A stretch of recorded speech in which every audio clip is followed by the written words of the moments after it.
प्रेमिक दुआरे प्रेमिकार धारणा भांगिला बाहाघर विवाहर प्रतिश्रुति दे 5 वर्ष पर्यंत शारीरिक संपर्क रखिले प्रेमिकार अजाणतरे अन्यत्र विवाह बेले पहुंचला प्रेमिका। प्रेमिक दुआरे राति सारा प्रेमिकार धारणा पर भांगिला प्रेमिकर बाहाघर। नयागढ़ जिला सदर थाना गोलगोला गाँव में घटी एभली एक घटना। प्रेमिक फेरार हो जाइए। घटना को नहीं स्थानीय अंचल में चर्चा जोर धरी।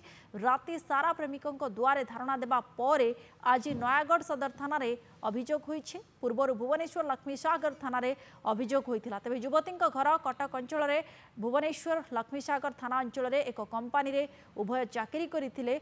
सेबे ठारू प्रेम संपर्क गढ़ी उठिथिला पर विवाहर प्रतिश्रुति दे बारंबार दुष्कर्म करिथिबा अभियोग होइछि। एने युवकक पक्षरु कोनोसी प्रतिक्रिया मिली पारे नाही। गोटे पुओ मोर 5 वर्ष है कम करूँ गोटे जगार से देखा होता आमर एवं धीरे धीरे भल पाइबा भल पाए हवा भितर शारीरिक संपर्क आगक होता शुणा पाइली अलग आड़े म्यारेज होती मुझे मो सागर एत सब आगेला अन्य कुआडे अन्य गोटे झीर जीवन नष्ट हम और मो जीवनटा भी नष्ट होगा जाऊँगी से न्याय मागवाई आसती।